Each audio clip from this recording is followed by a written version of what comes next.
The threat of terrorism by religious and political extremists on societies throughout the world is creating a new global landscape, where victory is not always measured by deploying superior forces onto a traditional battlefield. For America, the weapon of choice employed against this threat to international stability is a classified U.S. military force known as Special Operations Command, or SOCOM. SOCOM is, in effect, a separate branch of the armed forces, with 44,000 Special Operations Commandos drawn from the Army, Air Force, and Navy. Yeah, direct hits right there. The SOCOM mission is unconventional warfare, a concept involving the strategic use of American military special operations against narco-terrorist and state-sponsored terrorism. Two of the most renowned units in the special operations community are the U.S. Navy SEALs and the U.S. Army Special Forces, known as the Green Berets. Identified by their professional reputation for aggression, these secret soldiers operate in a severe and classified environment, requiring a commitment and expertise beyond the scale of traditional combat missions. The war on terror is a byproduct of the political tensions of the 21st century. For America's secret soldiers, who are currently deployed worldwide under the auspices of the Department of Defense and the National Security Council, modern battlefields can be about enforcing the peace as much as waging war. You are now clear to engage the moving vehicle.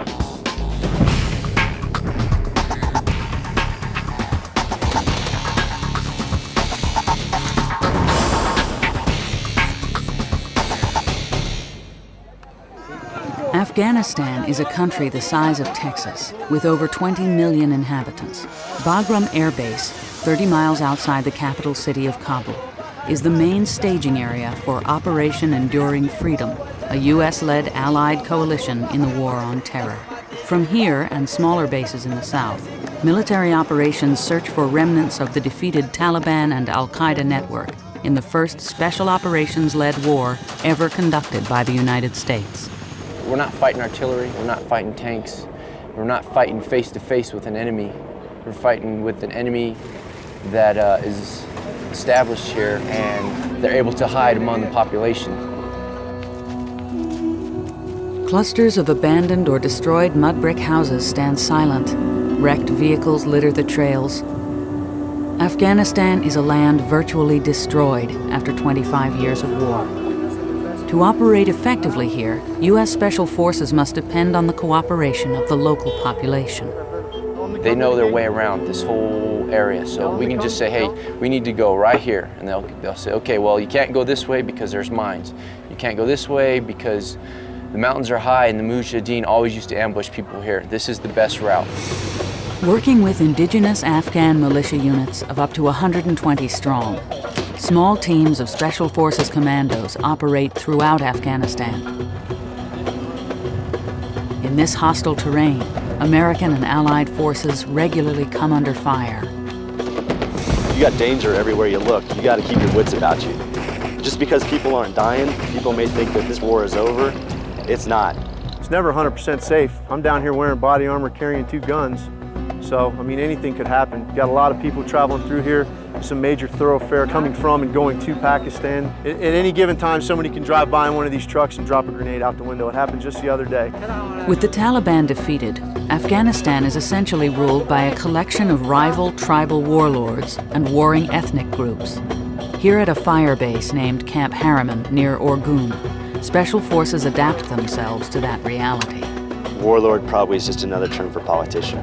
The same thing that happens in politics across the world is happening here. You've got people who are in it for themselves, and you've got people who are in it for the team. You have to keep in mind what the focus of this mission is, and that is for us to eliminate Al-Qaeda. And a lot of times that has some dilemmas to it. An old saying, to truly know your enemies, you must first become their friends. As far as the loyalties go, wherever the money's at is pretty much where they're going. They're following the money. And right now, the Americans are the big boys on the block. They got the most money, so that's where their loyalties are. At the gates of Camp Harriman, everyone is carefully searched by American troops guarding the camp perimeter. The Green Berets know the enemy could be hiding in plain sight. The police noticed a guy that was not from this area walking along the brick wall back there. They hollered out to him, tried to detain him. He just kind of jumped off the wall. They got in a semicircle around him. They were getting ready to detain him, take him into the police station.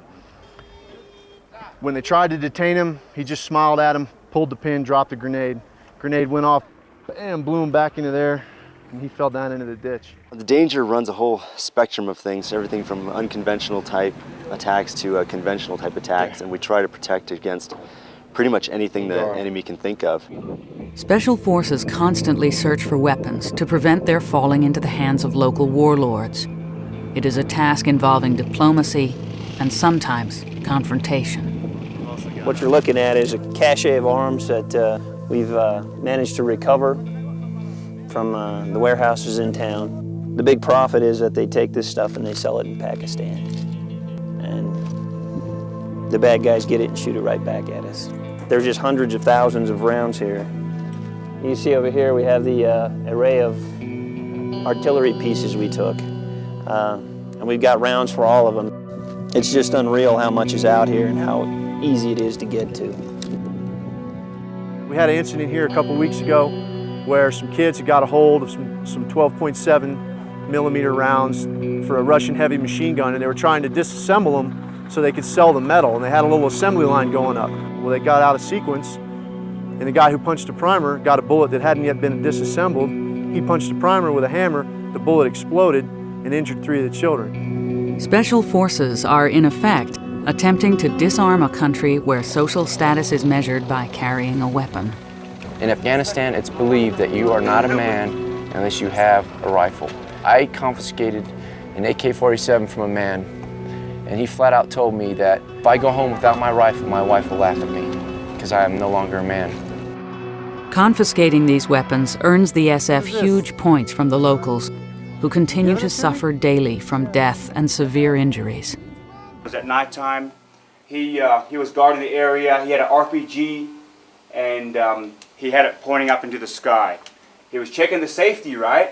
Yes. And then you pulled the trigger, and the back blast blew into your foot, and almost lose your foot.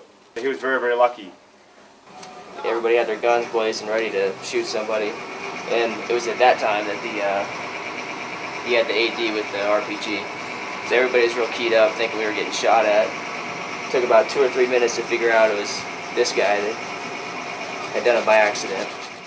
Yeah, you never do that again, huh? Don't pull the trigger. Check safety, but not the trigger. Landmines of every type and design are buried throughout Afghanistan, some dating back over 20 years. It's kind of sad when you think about, you see a lot of people missing one leg and stuff, and you realize where it came from. They've estimated that there are 2 landmines per every Afghan person. The more armament and weapons and high explosives we can get out of the civilian populace, the better. These people won't hesitate to shoot a heavy machine gun at their neighbor if their neighbor's goat crosses onto their land, and that's just taking it to the extreme. Special forces live among the local populace to earn trust and help create civil stability. Teams learn the local culture, identify the key political and military players, and study the terrain. Their beards and relaxed physical appearance are designed to reduce attention. All right. Uniform changes based on the situation. Big target, boys. Bring it up. That's the bottom line. Sometimes it's for operational security reasons that we're trying to blend into the population. Sometimes it's because we have to look more like some of our conventional forces. We're adaptable. This is not a conventional war. We have to be able to change as we see fit. You want to fit in with the community you're with their culture, and their culture is about having a beard. So we have a beard and we blend in. Acting on intelligence from an informant, Green Berets stop and remove 2 men from their vehicle on a public street. The situation is potentially tense. Search him. The Americans move smoothly but assertively, employing a minimum show of force. The 2 suspects are escorted to a vehicle for transportation back to the firebase, where they will undergo further questioning. It is a delicate balance between public relations and safety. The special forces know that these 2 men may be innocent people, victims of rumor or false witness. But intelligence is the lifeblood of the Green Berets' war on terror in Afghanistan, and no information goes ignored. When the Russians were here, when they interrogated people, They beat them up, they shot them, they shot their kids, they shot their families, so it was very easy to get information. Most of the time it's hard to get any information or weapons, ammo from them because, for one, they're scared that whoever they're holding the weapons and ammo for is going to retaliate, and the other is they know that the Americans aren't going to harm them. With no schools, no hospitals, and no service infrastructure, central government influence outside of Kabul is virtually non-existent. Often the Green Berets are the only Americans these locals have ever seen, and the soldiers are keenly aware that the local population is watching their every action, deciding if the Americans are trustworthy. We come in and we tell them, hey, don't be scared. You don't have to be scared, we're here, we're not gonna leave you. You communicate with them, you eat with them, express to them the benefits of education, health, civil affairs, and it makes people trust you. Our big push was getting girls into school. It's a culture thing. We have to get the people educated. I don't want my child coming over here having to fight the same war that I did. Living in the middle of an area so close to the Pakistan border presents many dangers. Despite the risks of sudden al-Qaeda attacks, the cornerstone of the Special Forces mission depends on preserving their credibility to the local population. I'm thinking this guy's from maybe Pakistan. If this guy is not good, then maybe they have something. They recognize him as an outsider. They knew he didn't belong here, right? They have something. They came like that. I don't know. Hands behind his back, hiding something. The people that live around here are our first line of defense. They'll let us know if something bad's going to happen, if at all possible. If the kids are hanging around, you know, the adults feel that the threat level's not that high at that time.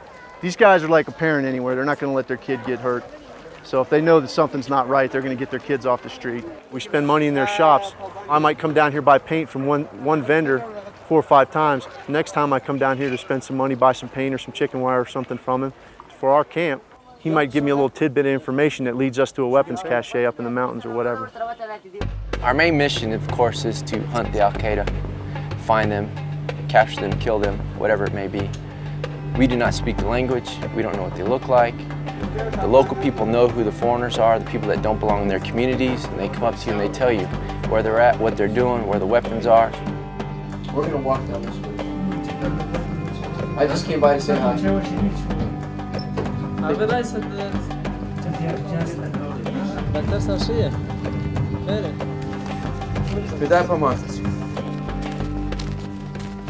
Usually it's a lot more crowded than this. Come down here about midday. There's tons of people out here, a lot of kids. And these nuts that come over from Pakistan, they don't care. They'll drop a grenade right here in front of all these kids. They're just trying to hurt us, but it won't bother them if they hurt, you know, if they hurt these kids. We've got a little shopping mall type deal in there. You can go in there and buy tennis shoes and all that shit. Oh, and this one, good God almighty, boy, who cut your hair? You are fine? You have a pen? I am fine. You speak English? No. You go to the school? Good, stay in school. School is important. It is a personal relationship. You have to get personal with these people because you need their trust. And with that trust comes understanding. They learn more about how we operate. We learn more about how they do things, and it's all personal. The real reason I'm down here is what we call rapport building. Just getting out, talking to people, letting them know I'm here, letting them know the U.S. is here. Find out what their problems are, whether it be Wells, Al-Qaeda, Taliban, bandits, any problems they have. I listen to them, and then I bring them back to the compound, and I send it up to the chain of command. All these buildings are brand new. You can see the glass is brand new, the doors are brand new. This village is back alive. Little stores. This is brand new, Billiards. You guys come check this out. One game. No problem. All game playing when the Taliban were here was not allowed. They weren't allowed to play any sports. Government is not allowed. Yeah, wasn't allowed to play any of this stuff. Since we've been here. Said it's not good. It's not good, but it's good, huh? It's good. I like it. Yeah. Hey. I think that the word has gotten out that the Americans are here to help out, so they come to us with information about weapons caches, armed caches, information about Al-Qaeda, and we use that information and exploit it as best we can. Okay. Centuries of tribalism and ethnic rivalries have bred generations of people born into war. Tribal divisions make loyalty to a central authority inherently difficult. The SF is attempting to forge the nucleus of a national army among a people with no tradition of national authority. The Afghan soldiers that we have working with us, they're drawn here for various reasons. Some of them are motivated by bettering themselves in their lives monetarily. Some of them are motivated to honestly try and help out their country. That's the challenge of us as trainers and leaders of them, is to determine who's able to do the mission and who's not. Soldiers, follow your instructors. Down to check your targets. You've got guys who are born to go out and kill people, and there's guys that are not. Those that need further training, we do that. We train them up to standard. Pretty much the entire culture here is real flowery, like with the jingle trucks.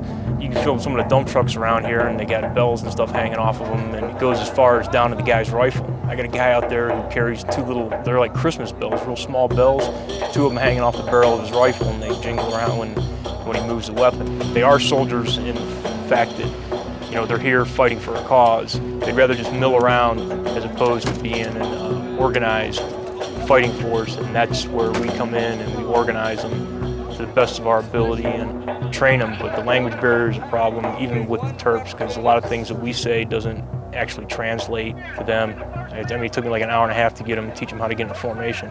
We come into this country with our own set of ethics and our own set of morals, and to apply that to a culture that has a different set of ethics, a different religion, a different set of values is really difficult. And that's where SF earns their money. The men obviously don't respect their women here. They try to pawn everything off on their women because they know we're not going to touch their women. We don't get near their women. A lot of times the women have things hidden on them. There's nothing we can do about that. We don't want to go across their customs and cultures, because then it wouldn't be a fight against Al-Qaeda, it wouldn't be a fight against Taliban. It would just be a guy defending his woman, and it's not worth it.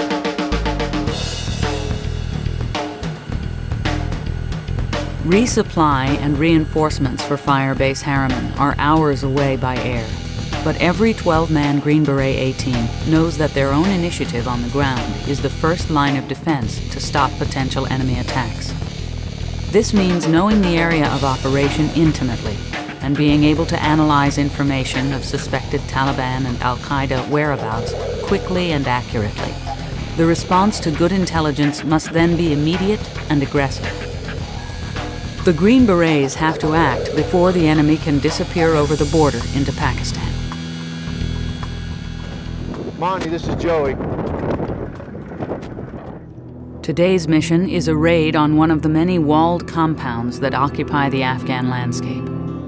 Sheriff, I want that man and that man right there.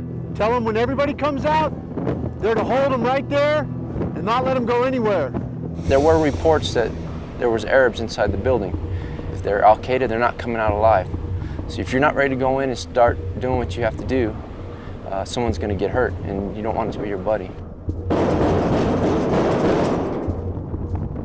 This is the home of a mid-level Taliban military leader who is rumored to have stored a large weapons cache inside.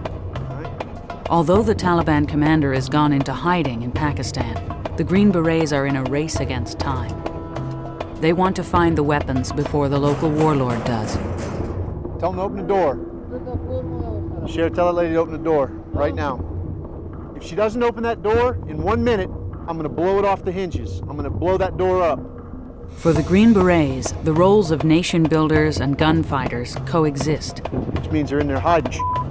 They must be able to switch between them as the situation demands, often at a moment's notice. Did you see another door around the back? Their survival may depend on it. I'm gonna go gain entry to this building, dude. I'm not gonna wait for this woman to open this door. Come on. No, I'm taking Jim or Monty, one of you guys. Have 4 of the AMF go to the other side of the building and not to let anybody in or out.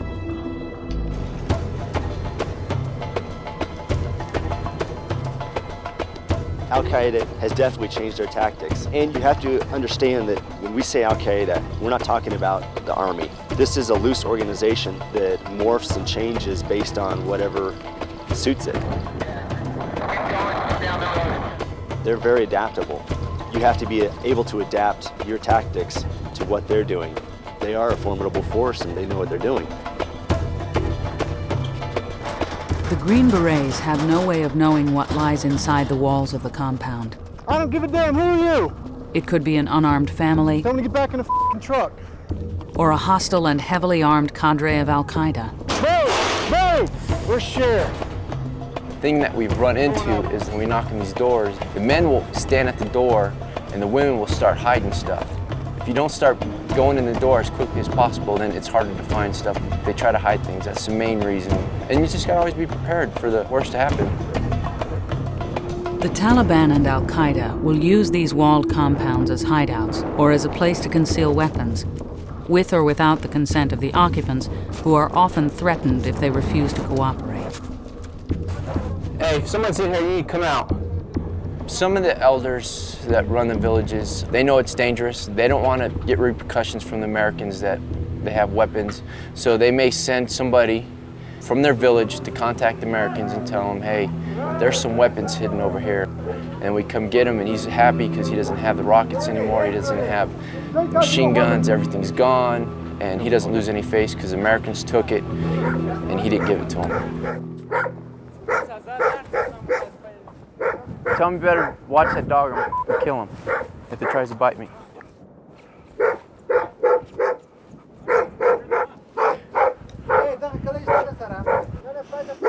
Aside from the politics of the search, the tension inside the walled fortress grows. The men are wary of booby traps, and when they encounter a large dog, the stress comes to a boiling point.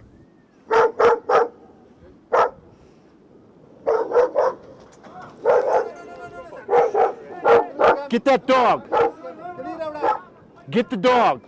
The dogs here in Afghanistan are not like American dogs. They're not domesticated. They will not hesitate to bite you in an instant. We've had many incidences we've gone into compounds, even driving around, that dogs have tried to bite us.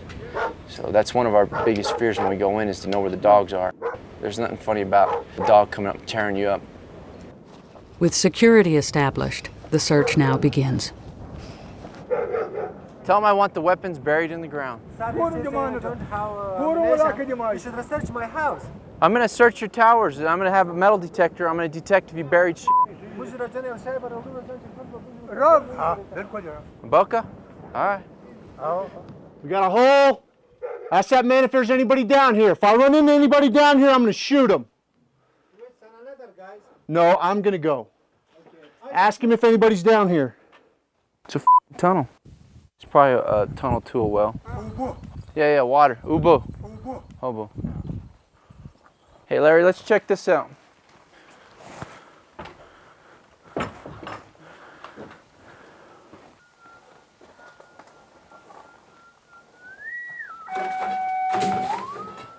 It's going crazy over here. Might want to sweep with the detector there. It looks like it's been dug up. Well, no, it just looks like it could be dug up. He's got a big pot plant out front.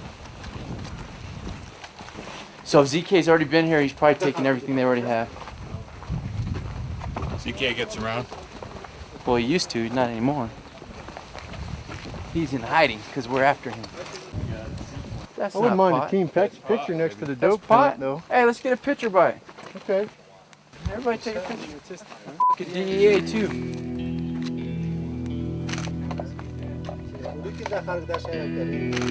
No weapons are found, but it's obvious there were weapons here, and recently. The special forces want to know if it was Al-Qaeda or the local warlord who removed them. They question the nephew. Ask them what the Arabs wanted when they came here. Yeah, I know about them. I know about the Arabs that come here. I know that shit. The problem here is some of the information you get isn't true. You have to take some of the information you get with a grain of salt, because you may have one warlord trying to take out another warlord. So you just question them, try to catch them in a lie. What about the PKM ammo? Yeah, the machine gun ammo. I know Arabs visited. I know there's a Taliban Hilux right over here. I know there's weapons buried here. Both the local warlord and the Arabs have been here already, and the weapons are gone. The nephew denies knowing anything about machine gun ammunition or marijuana plants. It's a dead end. Hey, ask him where the Taliban Hilux is now. Which compound? Today was unsuccessful, but 3 weeks after this patrol was filmed, 20 Taliban suspects are seized nearby, inside a warehouse filled with munitions and weapons. The local warlord, along with his brother, eventually flees the area to avoid arrest. This is a war of patience and force, information and planning, treachery and trust. This is the war that the SF fights every day in the war on terror. Once we leave the region, it'll be unstable again, but Orgun is a safer place to live for the women and children and the men that live there now. We're not going to be able to change a culture within 6 months, a year, however long. It's going to take a while for people to start respecting each other as human beings. It's not as dangerous as it was 7 months ago, but it's still not safe. I think eventually in the end, if we get the government structured properly and get them all working as a nation instead of as tribes individually, I think things will work out here. Any country with a large urban population is a potential sanctuary for terrorist cells. Mixing into the landscape, using innocent people to cover their activities, is a traditional guerrilla tactic. Urban warfare requires a totally different approach to locating and attacking an enemy. Identifying the bad guys hiding among an innocent populace is the ultimate challenge in unconventional warfare. You spot the enemy in the old days. You probably saw them in a free fire zone and you were allowed to bring all of your power to bear to deal with the enemy. Today, there's no such concept as free fire zone. Today, there needs to be a very, very strict rules of engagement that each of the operators deal with. They are, in fact, briefed by lawyers before they go onto an operation. We can't just train for an all-out free-for-all zone that they had, say, in World War II. So much more of the things that we get involved in now. You have civilians that are living there. You have very strict rules of engagement. It takes a lot of restraint, and it takes a lot of awareness of your surroundings. When rules of engagement are set, they're set. If I'm going into a situation, let's say I'm doing a dynamic entry into a building. Once I'm inside that building and I'm doing that dynamic entry, the decision process is going to be up to the operator himself. All clear!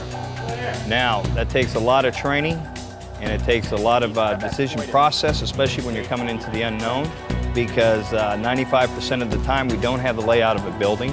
You don't know what you're going against, or intel may say it might be a family. To combat the threat of state-sponsored terror and religious extremists requires dedication, concentration, and specialized training.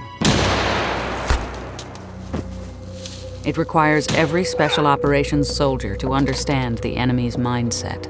We definitely need to open our eyes. There are educated people out there obtaining information on very serious weaponry capable of injuring masses in cities, towns, villages, countries. To put your mindset on the level of a terrorist, you have to think of the things that they know. Their mindset is to kill innocent people, to attack the areas that maximize their kill zone, and to create fear.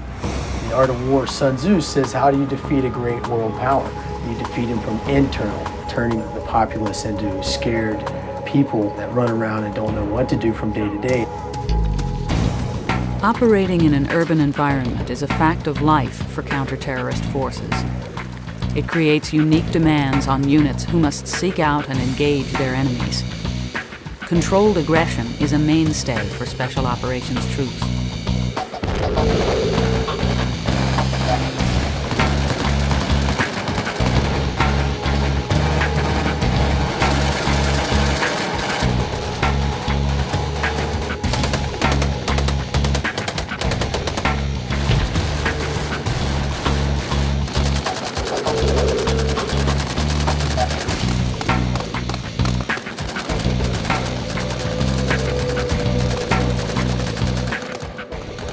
philosophy that we're trying to teach when we try to get guys out there moving is to think on their own, to look around and see what it is that needs to be done and do it. We don't want to teach them if this, then that. We want to teach them to think their way through a fluid environment, like an urban environment.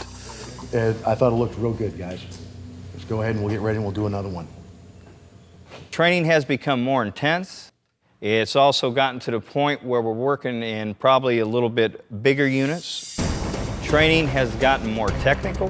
There's new equipment out there. And just because you have it as the good guys, nothing stating the bad guys don't have it. Training in mock urban settings, Navy SEALs, Army Rangers, Delta Force Commandos, and Special Forces work regularly on moving, shooting, and concealment in order to survive the dangers that can lurk inside every building. Guys have to be that much more aware of what it is that's going on. They have to be aware of their surroundings. We want to try and get them thinking on their feet. Each operator has to be trained to be an independent thinker, a person that can react on his own each and every time as the situation changes. Certainly there's always the possibility where enthusiasm could overcome capability, but we don't do that in special operations. Hope is not a method, nor is enthusiasm. In urban combat, training an armed group of men to perform hostage rescue inside small rooms and fight and move inside buildings requires each team member to react to the circumstances without hesitation. This is one of the most dangerous things that we have to go through because it's done in a group. Each person has to be thinking on his own. He has to react off the man in front of him.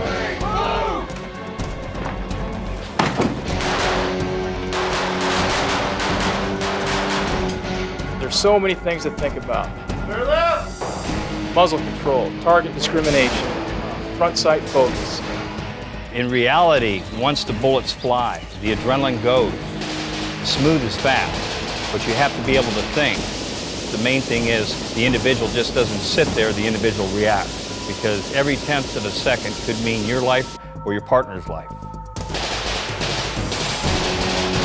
A warrior must walk the line between killing everything in sight and controlling his natural aggression that comes when threatened with a life and death situation.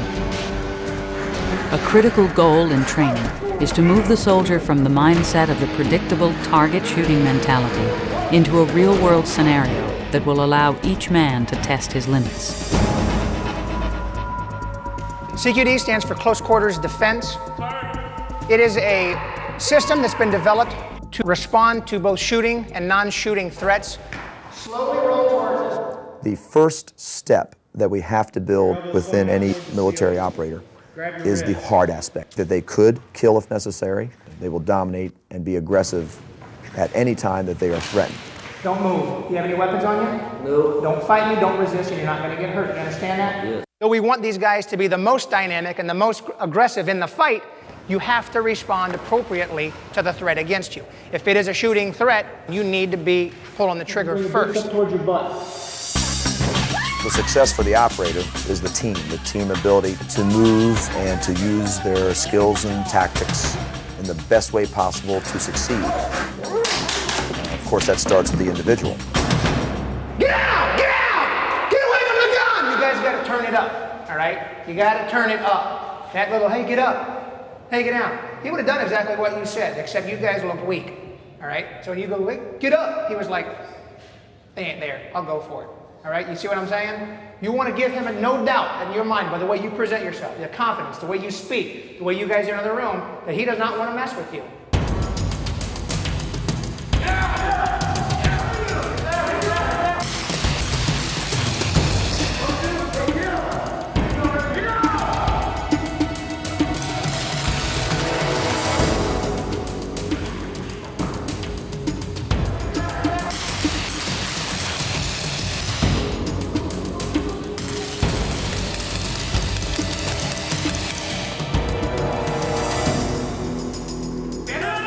Not the champion that we're all after. I It's not the one person who can master all skills and win as if it is a sport. It is not that at all. It is actually a high-risk environment, and it's everyone helping everyone to be able to defeat the threat against them. Bring towards me. We want guys to be aggressive, dynamic warriors. I mean, we're preparing these guys to go to war. But on the flip side, we want to develop the person, too, so that you succeed not only in battle, but that you succeed in your personal life. And anything you attempt to take on, you're going to be successful. Index, let them go. You're on the wall. Naval Special Warfare is the maritime component for the U.S. Special Operations Command. With approximately 4,000 personnel, SEALs and their special boat units execute the same basic missions of other SOCOM direct action forces, but usually operate in smaller numbers. Comfortable in water or on land, the SEALs have a reputation for an aggressive and ruthless style of attack. We can go in and we can teach people how to shoot. And we help them build their bridges or whatever, but that's not good utilization of SEALs. Our specialty is the stuff that's very dynamic. You're in and you're out. It's quick. Give us the thing that's the hardest thing to do. Give us a little room and let us do it, and we'll do it right. We're a group of men capable of supplying the firepower and punch needed to eliminate our adversary. Ready for extract. We get in, we get out. We hit harder than most units do. There's more violence of action.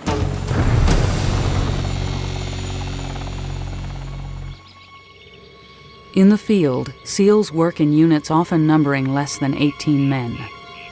Despite their exceptional skills as operators, SEALs depend more on stealth and adapting to the situation than firepower. We're not trained to go in there and do a lot of things the way a normal force would. We do work in small numbers, and because of that, we have to pick and choose our fights. We have to do it when we know we can win. Operating inside an enemy's backyard disrupts his movements, makes him cautious, and takes away his initiative. If a smaller-sized enemy force can evade larger conventional units, SEALs and other SOCOM forces will use different tactics to slow them down, like the ambush. The ambush can ensure the destruction of an adversary while preserving the survivability of a small force. SEALs use the ambush and its violence of action as a calling card and a reminder that the hunter can become the hunted.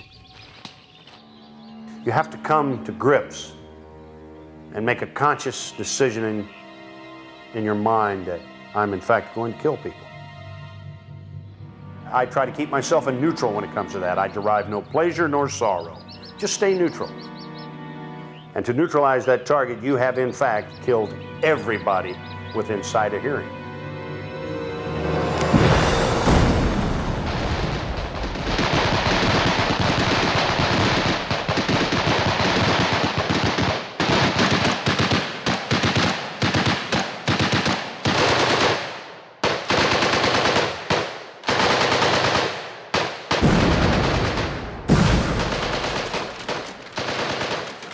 I hate to say that way, but that is a part of war.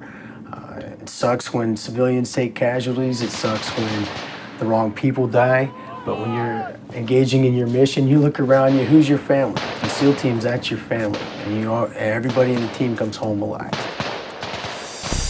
The SEALs train vigorously to prepare for war and are sensitive to criticism that their aggressive operational methods could be less than professional in the fight against terrorists.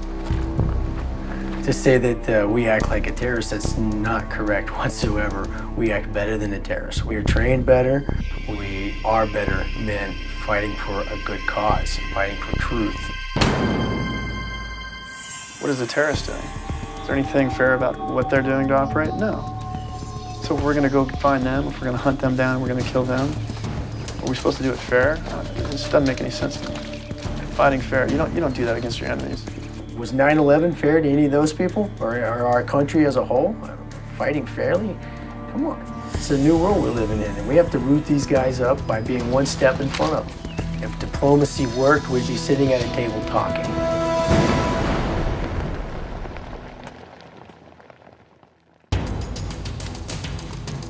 Indecision, hesitation, a failure to act can kill a man and his teammates as easily as an enemy bullet.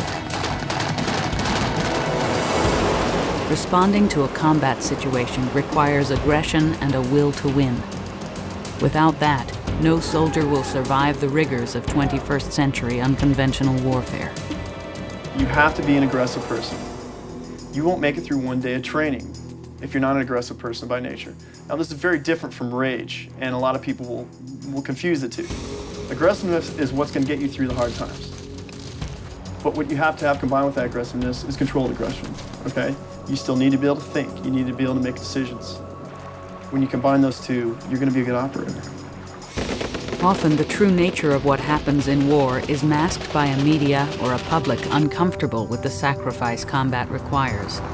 Every SEAL operator understands his primary mission is seeking out and killing or disrupting the enemy. Killing an enemy, I mean, that's part of the job description, okay? With the professionals and the majority of guys I work with, it wasn't something that was really discussed, but it's something that's understood. SEALs must be more than simply aggressive. Each man must function well within a small group and accept the necessity of sacrifice and trust for each other.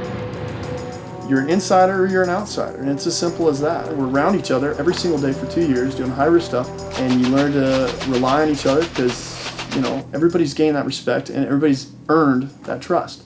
If you're an outsider, hey, don't take it personally. You're just not part of the gang.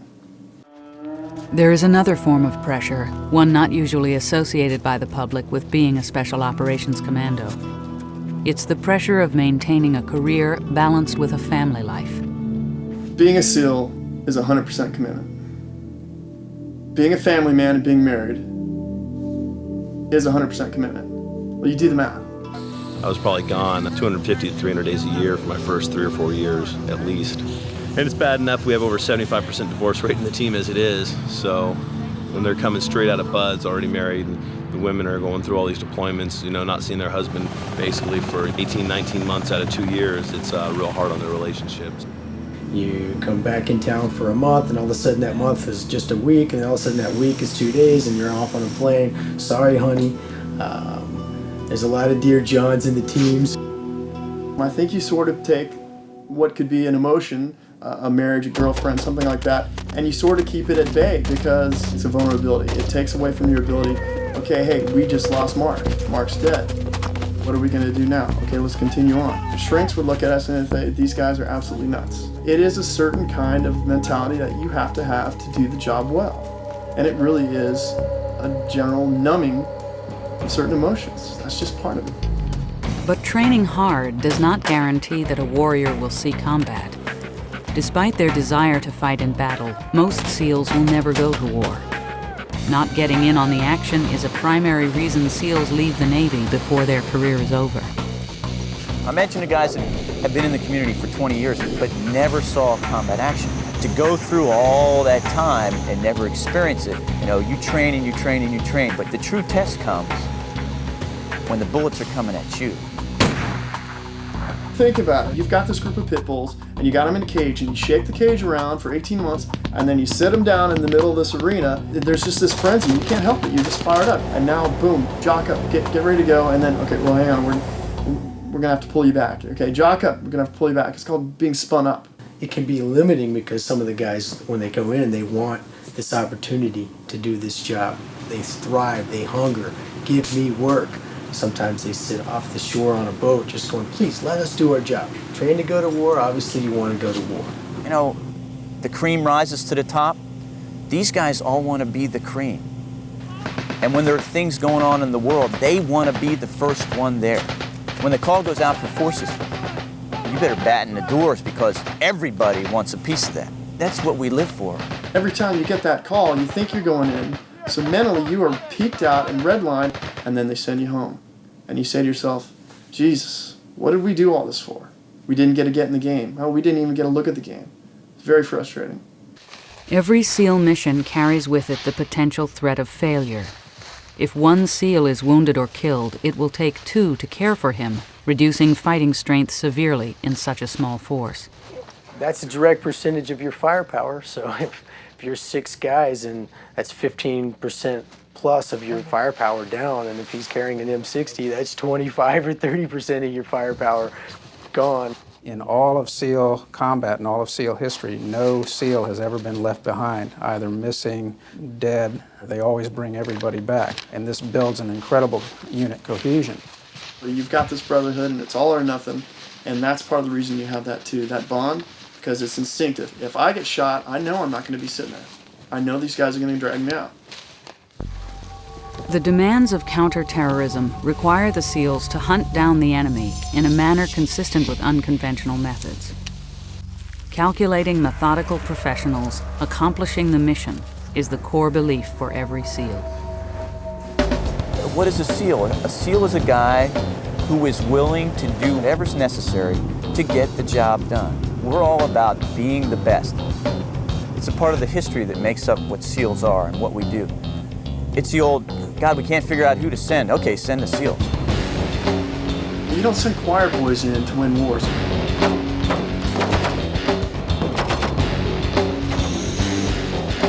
If you need something done, and you need it done right, you're going to give these guys a call, and they're going to do it.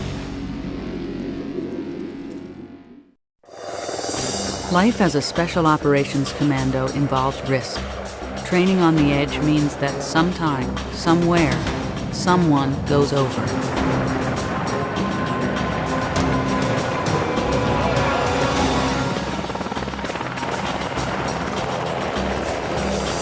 Pushing the envelope is always a gamble, and the inherent dangers of this profession cannot be minimized nor protected against. Any romance of the noble warrior fades quickly when vehicles break down, equipment fails, or a man is injured. There is nothing glamorous in overcoming the difficulties encountered from heat, cold, or hunger. Recovering from a mechanical breakdown can tax any man's patience. Oftentimes, there is nothing to do but work the problem and find the solution. Special operations is hard work with no room for complaining. The fact is that dealing with frustration is part of the real world that commandos often find themselves in. Training for war can be tedious, even more so when fatigue and time away from home can affect a man's concentration. Every Spec Ops warrior is, after all, only human. It is the success of the mission that drives these men forward, the belief that what they encounter in training will make them stronger in wartime. Attitude is something that cannot be taught, which is why over 70% of those who apply for Special Operations duty never make it through training. The goal of training is to be as realistic as possible and unpredictable, keeping the men off balance but under control. The bottom line is that sending in a force to rescue a hostage or kill an adversary is a mission with no room for error. We're confronted with a lot of different situations, and you've got to have what I call the ability to have controlled violence, if you will. You've got to be able to assess a situation and project the right power for that particular situation, because where a special operations soldier is, normally U.S. objectives are at stake. A lot of times it's at the strategic level. I mean, let's think about it. You've got a bad scenario, okay? And you need to call in somebody to go in and take care of it. Whether they're looking at it, whether they're shooting it, or whether they're grabbing somebody and hauling ass for it. And you're not going to have the luxury of telling them where it's going to be, and you're not going to have the luxury of telling them when it's going to be. But the folks up with all the stars on their collar need it to be done right, and they need it to be flawless.